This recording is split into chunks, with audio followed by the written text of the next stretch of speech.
اعوذ باللہ من الشیطان الرجیم بسم اللہ الرحمن الرحیم وَأَذِّن فِي النَّاسِ بِالْحَجِّ يَأْتُوكَ رِجَالًا وَعَلَىٰ كُلِّ ضَامِرٍ يَأْتِينَ مِنْ كُلِّ فَجٍّ عَمِيقٍ لِيَشْهَدُوا مَنَافِعَ لَهُمْ وَيَذْكُرُوا اسْمَ اللَّهِ فِي أَيَّامٍ مَّعْلُومَاتٍ عَلَىٰ مَا رَزَقَهُم مِّن بَهِيمَةِ الْأَنْعَامِ فَكُلُوا مِنْهَا وَأَطْعِمُوا الْبَائِسَ الْفَقِيرَ۔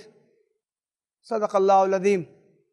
محترم بھائیوں بہنوں، یہ میں نے سورہ حج کی آیت نمبر 28 کی اس وقت تلاوت کی ہے۔ اس صورت میں اللہ تعالیٰ نے حج کی تاریخ بیان کی ہے، حج کے تفصیلی احکام بیان کیے ہیں، اور اس میں حضرت ابراہیم علیہ السلام کا تذکرہ آیا ہے۔ اللہ تعالیٰ حضرت ابراہیم کو مخاطب کر کے فرماتا ہے،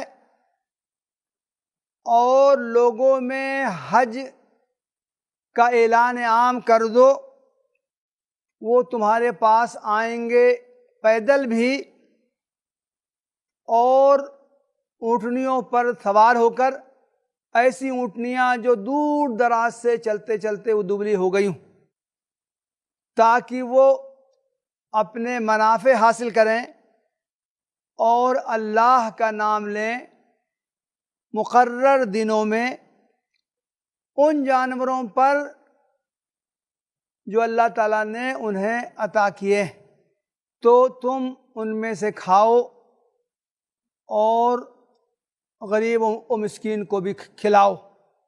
محترم بھائیوں بہنوں، ہر سال ہجری مہینہ ذی الحجہ میں دو عبادتیں مسلمان انجام دیتے ہیں، ایک حج اور دوسری قربانی۔ حج کے دوران بھی مسلمان قربانی کرتے ہیں۔ حج کی 3 قسمیں کی گئی ہیں، ایک حج افراد یعنی کوئی شخص جائے اور صرف حج کرے، دوسرا حج قران یعنی حج اور عمرہ دونوں کرے لیکن وہ احرام نہ کھولے، ایک ہی احرام سے یہ دونوں عبادتیں انجام دے، اور تیسری قسم ہے حج تمتع یعنی کوئی شخص سفر کرے، عمرہ کر لے، اس کے بعد احرام کھول دے، بعد میں پھر جب حج کے ایام آئیں تو ان میں دوبارہ احرام باندھ کر حج کے مناسک ادا کرے۔ حج تمتع میں قربانی کی جاتی۔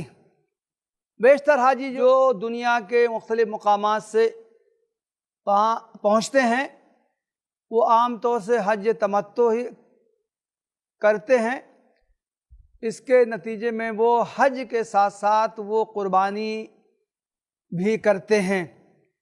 لیکن جن مسلمانوں کو حج کرنے کی سعادت اور توفیق نہیں حاصل ہوتی ہے، وہ اپنے وطن میں رہ کر بھی قربانی کرتے ہیں۔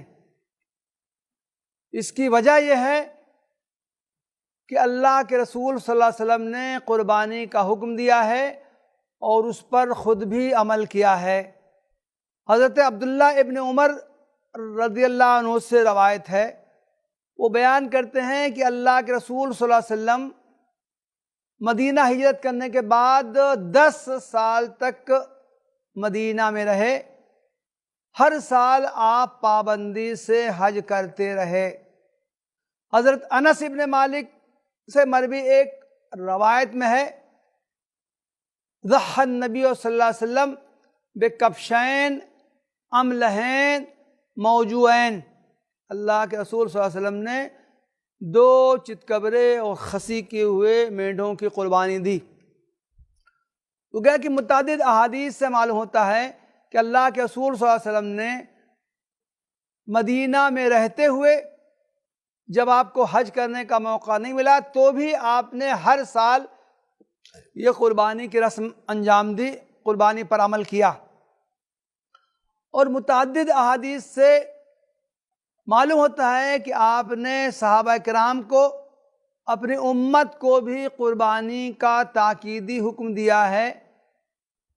جو لوگ وسعت کے باوجود قربانی نہ کریں ان کے بارے میں آپ نے تنبیہی جملے ارشاد فرمائے ہیں ایک حدیث میں جو حضرت ابو ہریرہ رضی اللہ عنہ سے روایت ہے، اس میں ہے کہ اللہ کے رسول صلی اللہ علیہ وسلم نے ارشاد فرمایا، من کان لہ سعۃ ولم یضح فلا یقربن مصلانا، جو شخص کچھ حیثیت رکھتا ہو، مالی حیثیت رکھتا ہو، اس کے پاس مال ہو، وہ قربانی کر سکتا ہو، اس کے پاس اتنا سرمایہ ہو، اس کے باوجود بھی وہ قربانی نہ کرے تو وہ ہماری عیدگاہ میں نہ آئے۔ ہم اندازہ کر سکتے ہیں کہ یہ کتنا تنبیہی حکم ہے۔ یہ حدیث ابن ماجہ میں اور حدیث کی دوسری کتابوں میں آئی ہے۔ یہ بہت سی سندوں سے مروی ہے، اس کی بعض سندیں ضعیف ہیں، لیکن چونکہ یہ خاصی سندوں سے آئی ہے، اس کی وجہ سے محدثین نے اس کو حسن قرار دیا۔ اس سے ہم اندازہ کر سکتے ہیں کہ دین میں قربانی کی کیا حیثیت ہے۔ اگرچہ فقہا کے درمیان اس کی اصطلاح میں اختلاف ہے، فقہ حنفی میں قربانی کو واجب قرار دیا گیا ہے، دوسرے ائمہ اسے سنت مؤکدہ کہتے ہیں۔ یہ صرف الفاظ اور اصطلاح کا فرق ہے، ورنہ تمام مسلمانوں کے نزدیک، تمام ائمہ کے نزدیک قربانی کا تاکیدی حکم ہے۔ فقہ حنفی میں چونکہ فرض اور سنت کے درمیان ایک کیٹیگری واجب کی بھی قرار دی گئی ہے، گویا کہ اللہ کے رسول صلی اللہ علیہ وسلم نے کسی عمل پر بہت زیادہ زور دیا ہو، تاکید کی ہو، اس کو واجب قرار دیا جاتا ہے، اس لیے فقہ حنفی میں قربانی کو واجب قرار دیا گیا ہے۔ دوسرے ائمہ کے نزدیک یہ واجب کی کیٹیگری نہیں ہے، وہ ان کے نزدیک کوئی عمل یا تو فرض ہے یا وہ سنت ہے، اس لیے دوسرے ائمہ قربانی کو سنت قرار دیتے ہیں۔ اس کا مطلب یہ نہیں ہے کہ دوسرے ائمہ کے نزدیک قربانی کی وہ حیثیت نہیں ہے جو احناف کے نزدیک ہے، بلکہ تمام ائمہ کے نزدیک قربانی کی غیر معمولی اہمیت ہے، تاکید ہے۔ اللہ کے رسول صلی اللہ علیہ وسلم نے خود قربانی کی ہے، اپنے اصحاب کو بھی اس کا حکم دیا ہے، اس لیے ہر صاحب حیثیت کو ضرور قربانی کرنی چاہیے۔ ایک روایت میں آتا ہے کہ حضرت عبداللہ ابن عمر رضی اللہ عنہ سے ان کے شاگرد نے پوچھا کہ حضرت قربانی کی شرعی حیثیت کیا ہے؟ انہوں نے فرمایا، ضحى النبی صلی اللہ علیہ وسلم والمسلمون، قربانی تو اللہ کے رسول صلی اللہ علیہ وسلم نے بھی کی ہے اور مسلمانوں نے بھی کی ہے۔ شاگرد نے پوچھا کہ نہیں، میں تو یہ جاننا چاہ رہا ہوں کہ دین میں اس کی کیا حیثیت ہے، مجھے یہ بتائیے آپ۔ حضرت ابن عمر نے اپنا پھر وہی جواب دہرایا کہ نبی صلی اللہ علیہ وسلم نے قربانی کی ہے اور مسلمانوں نے قربانی کی ہے، اس لیے ہم قربانی کرتے ہیں۔ شاگرد نے تیسری مرتبہ اپنا سوال وہی پھر دہرایا کہ حضرت میں تو اس کی حیثیت جاننا چاہتا ہوں، اس کے حکم کے بارے میں آپ سے جانتا ہوں۔ حضرت عمر نے اس کو سخت الفاظ میں ڈانٹا، اس کو کہا کہ میں تم کو جواب دے رہا ہوں کہ ہم قربانی اس لیے کرتے ہیں کہ نبی صلی اللہ علیہ وسلم نے قربانی کی ہے، مسلمانوں نے کی ہے، تو بس ہمیں بھی قربانی کرنا چاہیے۔ یہ قربانی کی تاریخ کیا ہے؟ قربانی کا آغاز کب سے ہوا ہے؟ ہم جو یہ رسم عمل پر انجام دیتے ہیں، جو یہ عمل ہم کرتے ہیں، اس عمل کی تاریخی حیثیت کیا ہے؟ قربانی کی تاریخ حضرت ابراہیم علیہ السلام اور ان کے خانوادے تک پہنچتی۔ ہم سب جانتے ہیں کہ حضرت ابراہیم علیہ السلام اللہ تعالیٰ کے برگزیدہ پیغمبروں میں سے تھے۔ قرآن مجید میں جن انبیاء کا تذکرہ آیا ہے ان میں حضرت موسیٰ علیہ السلام کا تذکرہ سب سے زیادہ آیا ہے، اس کے بعد سب سے زیادہ حضرت ابراہیم علیہ السلام کا تذکرہ آیا ہے۔ قرآن مجید کی مختلف صورتوں میں حضرت ابراہیم علیہ السلام کا ذکر خیر آیا ہے، ان کی دعوتی جد و جہد بیان کی گئی ہے۔ انہوں نے اپنے باپ کو، قوم کو، بادشاہ وقت کو کن کن اسالیب سے، کن کن طریقوں سے دعوت پیش کی۔ انہوں نے دعوت کو جھڑکا، انکار کیا، قبول نہیں کیا، بلکہ آپ کو طرح طرح سے ستایا، یہاں تک کہ ایک موقع پر انہوں نے متفقہ طور سے فیصلہ کیا کہ ابراہیم کو آگ میں ڈال دیا جائے گا، آگ کی سزا دی جائے گی۔ لیکن اللہ تعالیٰ کی رحمت اور قدرت سے آگ آپ کے لیے گل گلزار بن گئی، آپ اس سے محفوظ رہے۔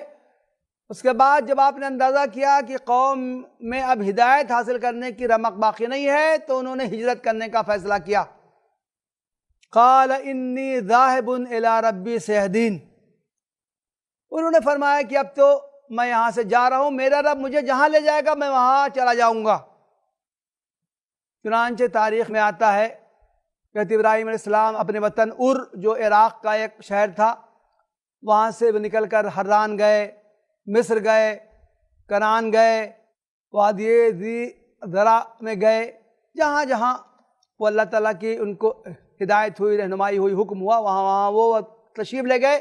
ہر جگہ انہوں نے توحید کا پیغام عام کیا، اور آخر میں انہوں نے وادی غیر ذی ذرا میں اللہ تعالیٰ کے حکم پر خانہ کعبہ کی تعمیر کی۔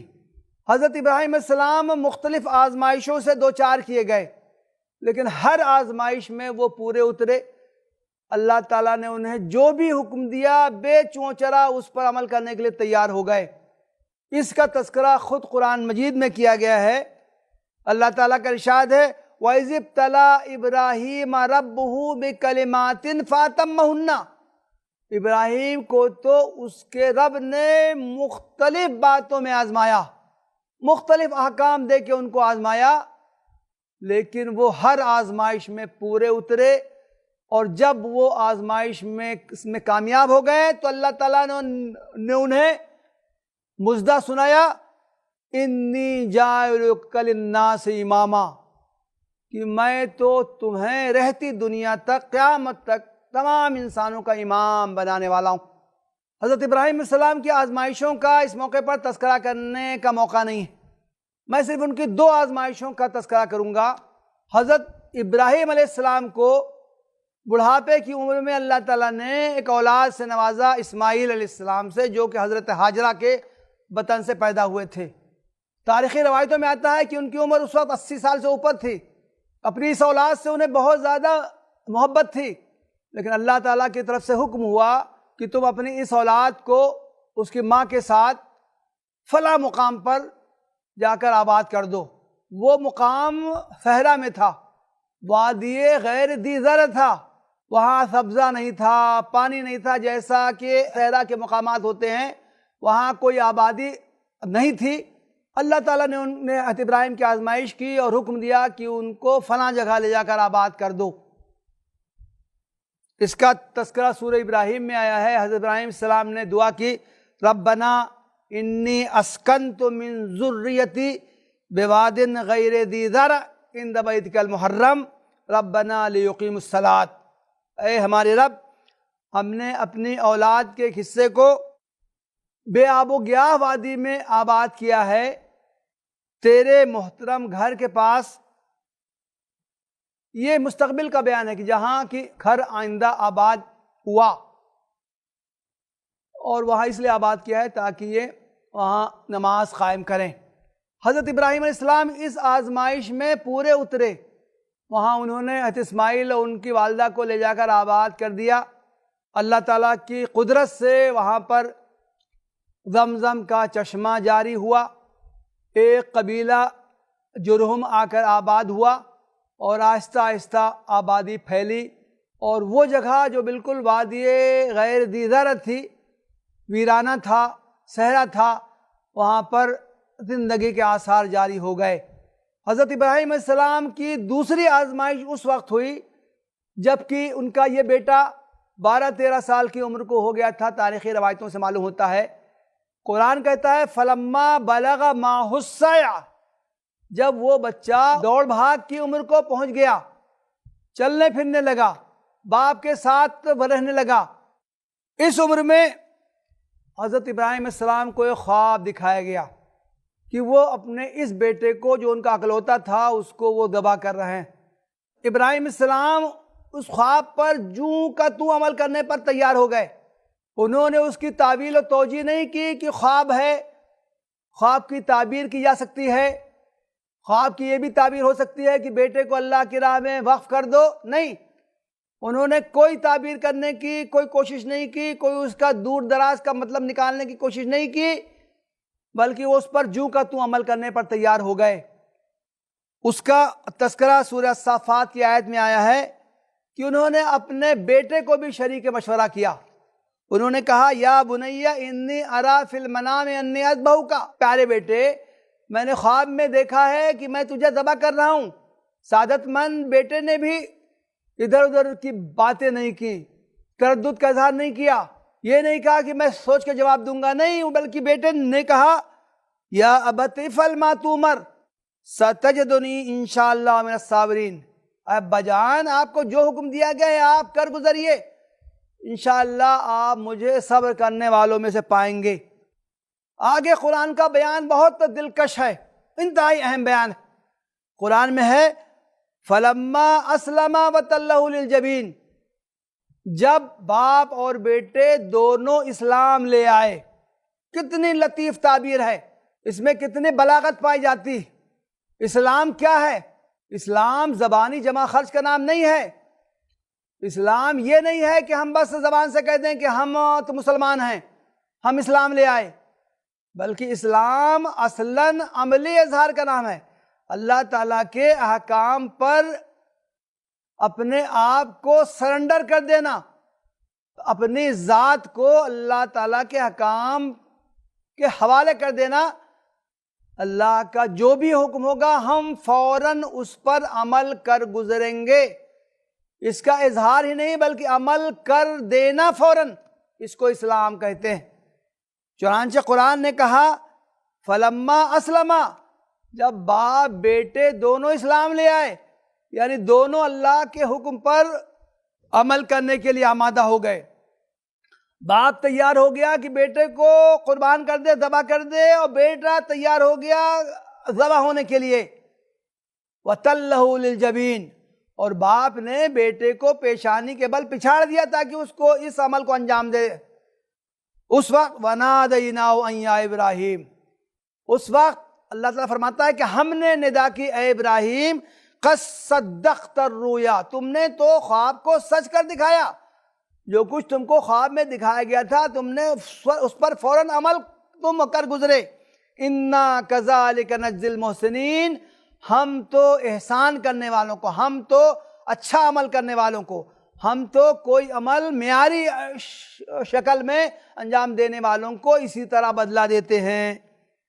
ان ھذا لہو البلاء المبین، یہ تو کھلی ہوئی آزمائش تھی.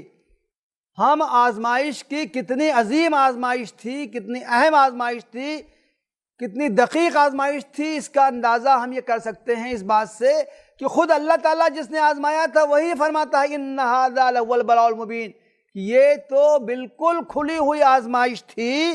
وَفَدَيْنَاهُ بِذِبْحٍ عَظِيمٍ، اور ہم نے ابراہیم کو عظیم الشان ذبح کا فدیہ دیا.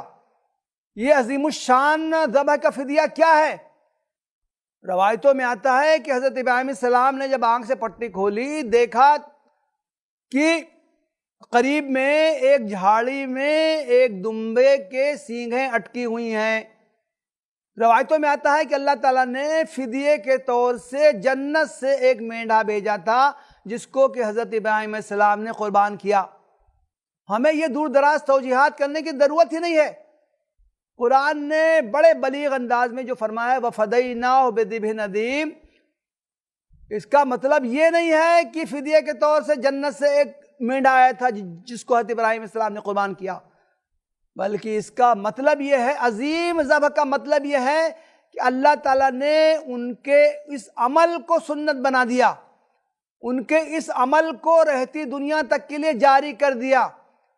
حضرت ابراہیم علیہ السلام کے بعد ان کے اس عمل کو جو ایک آزمائش کے طور سے ان کو حکم دیا گیا تھا اس پر انہوں نے عمل کرنے کی کوشش کی تھی، اس عمل کو قیامت تک کے لیے ایک مسنون عمل بنا دیا گیا. وہ عمل جو حضرت ابراہیم علیہ السلام کی یاد میں لوگ قیامت تک کرتے رہیں گے، اس کو قرآن نے ذبح عظیم سے تعبیر کیا ہے. حضرت ابراہیم علیہ السلام کا زمانہ آج سے تقریباً 4000 برس پہلے کا ہے. اس وقت سے حضرت ابراہیم علیہ السلام پر ایمان لانے والے، ان کی اتباع کا دم بھرنے والے اس پر ہر سال حج کے موقع پر عمل کرتے ہیں. اور اس طرح حضرت ابراہیم علیہ السلام سے اپنے انتساب پر فخر کرتے ہیں۔ وَتَرَكْنَا عَلَيْهِ فِي الْآخِرِينَ، ہم نے ابراہیم کا ذکر خیر بعد کے لوگوں میں کر دیا۔ سلام علی ابراہیم، ابراہیم پر سلامتی ہو۔ كَذَلِكَ نَجْزِي الْمُحْسِنِينَ، اس طرح ہم اچھے عمل کرنے والوں کو بدلہ دیتے ہیں۔ إِنَّهُ مِنْ عِبَادِيَ الْمُؤْمِنِينَ، وہ تو ہمارے ایمان والے بندوں میں سے تھا۔ ان آیات میں 2 مرتبہ اللہ تعالیٰ نے فرمایا ہے إِنَّا كَذَلِكَ نَجْزِي الْمُحْسِنِينَ اور كَذَلِكَ نَجْزِي الْمُحْسِنِينَ۔ کوئی بھی شخص کسی عمل کو بہترین انداز میں کرے، اعلیٰ شکل میں کرے، معیاری طور پر کرے، کسی عمل کو اچھے سے اچھے انداز میں کرنے کی کوشش کرے تو اللہ تعالیٰ اس کا بھرپور بدلہ دیتا ہے، اس کو اپنی بارگاہ میں مقبولیت سے نوازتا ہے۔ حضرت ابراہیم علیہ السلام کے اس واقعے سے ہمیں اس کا علم ہوتا ہے۔ تو گویا کہ قربانی کا عمل حضرت ابراہیم علیہ السلام سے جاری کیا ہوا ہے، اس کے بعد سے ہر دور میں ہر زمانے میں اس پر عمل ہوتا آیا ہے، یہاں تک کہ خاتم النبیین حضرت محمد صلی اللہ علیہ وسلم جو کہ ملت ابراہیمی کے مجدد تھے، ان کو بھی قربانی کرنے کا حکم دیا گیا، اور حضرت محمد صلی اللہ علیہ وسلم نے اپنی امت میں بھی یہ قربانی کا عمل جاری و ساری کر دیا۔ آپ نے اس پر خود عمل کیا اور اپنی امت کو بھی اس پر عمل کرنے کا حکم دیا۔ آج کے دور میں بعض حضرات قربانی کے عمل کو تنقید کا نشانہ بناتے ہیں، وہ اس کی اہمیت کم کرنے کی کوشش کرتے ہیں۔ وہ کہتے ہیں کہ قربانی تو جانوروں پر ظلم ہے، زیادتی ہے، پوری دنیا میں بہت بڑی تعداد میں اتنی جانوروں کو ذبح کیا جاتا ہے، ایک لایانی عمل کیا جاتا ہے۔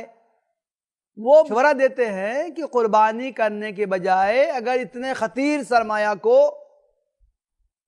رفاہی کاموں میں خرچ کیا جائے، وہ رقم غریبوں کو دی جائے، اس رقم کے ذریعے ہاسپٹلز قائم کیے جائیں، اسکول کالج قائم کیے جائیں، دوسری سماجی خدمات انجام دی جائیں، تو یہ زیادہ بہتر ہے اس کے مقابلے میں کہ اتنی بہت بڑی تعداد میں جانوروں کو ذبح کر دیا جائے۔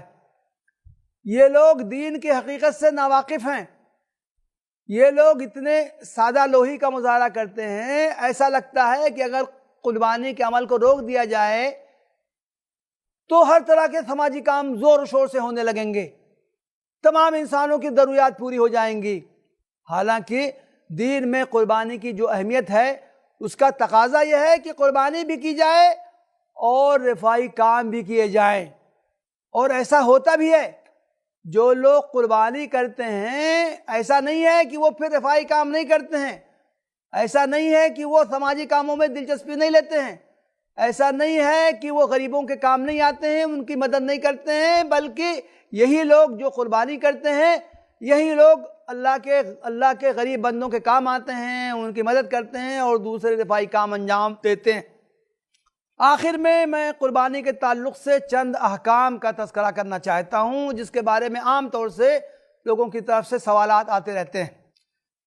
ابتدا میں نے جس آیت کی تلاوت کی تھی اس میں بہیمۃ الانعام کا لفظ آیا ہے، تو گویا کہ قربانی جن جانوروں کی جا سکتی ہے اس کے لیے قرآن میں بہیمۃ الانعام کا الفاظ آئے ہیں۔ انعام کہتے ہیں چوپایوں کو، اور بہیمہ سے مراد ہے پالتو۔ گویا کہ قربانی کے لیے چوپایوں میں سے جو پالتو ہیں انہی کی قربانی کی جائے گی۔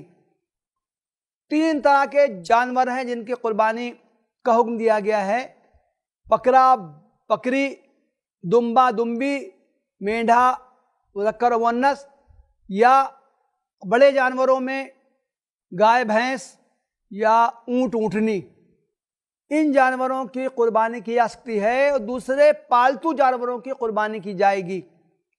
ہرن پالتو جانور نہیں ہے اس لیے اس کی قربانی جائز نہیں ہے، نیل گائے پالتو جانور نہیں ہے اس لیے اس کی قربانی نہیں کی جا سکتی۔ چھوٹے جانوروں کے لیے شرط ہے کہ وہ 1 برس کے ہوں۔ بعض حدیث سے معلوم ہوتا ہے کہ مینڈھے کی عمر میں کچھ تخفیف کی گئی ہے کہ اگر وہ 1 برس سے کم ہو لیکن وہ ہٹا کٹا معلوم ہوتا ہو 1 برس کا تو اس کی قربانی ہو سکتی ہے۔ گائے بھینس وغیرہ میں 2 سال اور اونٹ میں 5 سال کی قید لگائی گئی ہے کہ اتنے ہی عمر کے جانوروں کی قربانی ہو سکتی ہے۔ ضروری ہے کہ جانور عیب سے پاک ہو، حدیث میں اس کا تذکرہ آیا ہے۔ اندھے جانور کی قربانی جائز نہیں ہے، کانے جانور کی قربانی جائز نہیں ہے، جس کے کان کٹ گیا ہو 1/3 سے زیادہ اس کی قربانی جائز نہیں ہے، کان کہیں سے تھوڑا سا کٹا ہوا ہو یا کان میں سوراخ ہو اس کی قربانی ہو سکتی ہے۔ سینگ اگر ٹوٹ گیا ہو تو جڑ سے اگر سینگ ٹوٹ گیا ہو تو اس کی قربانی جائز نہیں ہے، لیکن اگر تھوڑی بہت کچھ حصہ ٹوٹ گیا ہو تو اس کی قربانی ہو سکتی ہے۔ دانت اتنا ٹوٹ گیا ہو کہ وہ بالکل گھاس بنے نہ چل سکتا ہو تو اس کی قربانی نہیں ہو سکتی ہے، لیکن اگر وہ گھاس کھا سکتا ہو تو دانت ٹوٹ گئے ہوں تو اس کی قربانی ہو سکتی ہے۔ اسی طرح خسی کیے ہوئے جانوروں کی بھی قربانی ہو سکتی ہے۔ خسی کیا ہونا جانور میں عیب نہیں ہے، بلکہ اس سے جانور کے گوشت میں اور خوبی پیدا ہو جاتی ہے۔ خود اللہ کے رسول صلی اللہ علیہ وسلم کے عمل سے بھی یہ ثابت ہے، اس لیے خسی کیے ہوئے جانور کی قربانی درست ہے۔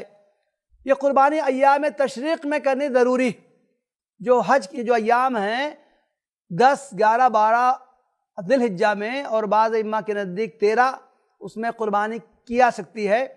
اگر قربانی کے ایام نکل گئے اور کسی وجہ سے کوئی شخص قربانی نہیں کر سکا ہے تو بعد میں اس کے لیے ضروری ہے کہ وہ قربانی کی رقم کو صدقہ کر دے، یا اگر وہ جانور خرید چکا تھا اور وہ قربانی نہیں کر سکا ہے تو جانور ہی کو صدقہ کر دے۔ آدمی جس جگہ رہتا ہے دوسری جگہ بھی قربانی کروا سکتا ہے۔ آج کل موبائل سے میسج کر دیا، ای میل کر دیا کہ ہماری قربانی فلاں جگہ ہو جائے، یہ جائز ہے، بس اس میں شرط ہے کہ جس جگہ وہ اپنے قربانی کروا رہا ہے وہاں بھی قربانی کے دن ہوں، ایسا نہ ہو کہ وہاں قربانی کے دن نکل گئے ہوں۔ گوشت کو 3 حصے میں تقسیم کرنے کی بات کہی گئی۔ اللہ کے رسول صلی اللہ علیہ وسلم کا معمول بھی احادیث میں نقل کیا گیا ہے، اور صحابہ کرام کا بھی، کہ آپ گوشت کے 3 حصے کرتے تھے، ایک حصہ خود استعمال کرتے تھے، دوسرا حصہ قریبی لوگوں کو، رشتہ داروں کو دیتے تھے، اور تیسرا حصہ عام فقراء میں تقسیم کرتے تھے۔ اس طرح کرنا مستحب ہے، لیکن یہ کرنا ضروری نہیں ہے۔ اگر کسی شخص کے افراد خانہ زیادہ ہیں تو وہ زیادہ حصہ اپنے لیے روک سکتا ہے۔ اللہ کے رسول صلی اللہ علیہ وسلم نے ایک موقع پر 100 اونٹوں کی قربانی کی، آپ نے صرف تھوڑا سا گوشت اپنے لیے رکھا اور بقیہ پورا گوشت تقسیم کر دیا۔ ایک سوال کیا جاتا ہے کہ کیا مرحوم کی طرف سے قربانی کی جا سکتی ہے؟ اس تعلق سے فقہاء کے اختلاف ہے۔ احناف کے نزدیک مرحوم کی طرف سے قربانی کی جا سکتی ہے۔ ضروری ہے کہ آدمی پہلے اپنی قربانی کرے جو اس پر واجب ہے۔ ایک سے زیادہ قربانی کر رہا ہے تو وہ دوسروں کی طرف سے کر سکتا ہے، چاہے وہ زندہ ہوں یا مرحوم ہو گئے ہوں۔ دوسرے ائمہ کہتے ہیں کہ نہیں، مرحوم کی طرف سے قربانی جائز نہیں ہے، البتہ اگر اس نے وصیت کر رکھی ہو تو وصیت پر عمل کیا جا سکتا ہے۔ اور ایک سوال یہ کیا آتا ہے، کیا ایک گھر میں کئی افراد ہوں اور ہر شخص صاحب نصاب ہو تو کیا ہر ایک کو قربانی کرنی ہے یا ایک گھر میں ایک ہی قربانی کافی ہے؟ اس مسئلے میں بھی فقہ حنفی میں یہ کہا گیا ہے کہ ہر شخص جو صاحب نصاب ہو اسے قربانی کرنی ہے۔ شوہر صاحب نصاب ہے اسے کرنی ہے، بیوی صاحب نصاب ہے اسے کرنی ہے، بیٹے صاحب نصاب ہیں تو انہیں بھی قربانی کرنی ہے۔ جو شخص بھی صاحب نصاب ہے جس پر زکوٰۃ عائد ہوتی ہے تو اس پر قربانی بھی واجب ہوتی ہے اور اسے قربانی کرنی چاہیے۔ دوسرے ائمہ یہ کہتے ہیں کہ ایک گھر کے ہر فرد پر قربانی ضروری نہیں ہے، اگر ایک گھر میں ایک قربانی ہو جائے تو تمام اہل خانہ کی طرف سے قربانی ہو جائے گی۔ اس تعلق سے وہ حضرت ابو ایوب انصاری رضی اللہ عنہ کی ایک روایت پیش کرتے ہیں۔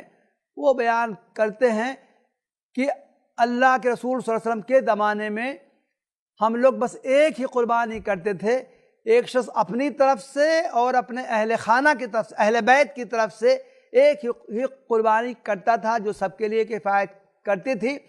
لیکن بعد میں لوگوں نے فخر و مباحات کا مظاہرہ کرنا شروع کیا اور زیادہ سے زیادہ قربانیاں کرنے لگے۔ اس حدیث سے استدلال کرتے ہوئے بعض فقہا نے کہا ہے کہ ایک ہی قربانی کافی ہے، البتہ فقہ حنفی میں ہر صاحب نصاب کو قربانی کرنے کو کہا گیا ہے۔ قربانی ایک اہم عمل ہے، دین میں اس کی بہت تاکید کی گئی ہے۔ اللہ کے رسول صلی اللہ علیہ وسلم نے قربانی خود بھی کی ہے اور اس کا حکم بھی دیا ہے۔ یہ قربانی اللہ کے محبوب پیغمبر حضرت ابراہیم علیہ السلام کی سنت ہے۔ آپ کی اتباع کا دم بھرنے والے، آپ کی ملت پر عمل کرنے والوں کو چاہیے کہ وہ اس سنت پر عمل کریں، اس طرح حضرت ابراہیم علیہ السلام کی یاد کو تازہ کریں اور خاتم النبیین حضرت محمد صلی اللہ علیہ وسلم کے احکام پر بھی عمل کریں۔ وآخر دعوانا ان الحمدللہ رب العالمین۔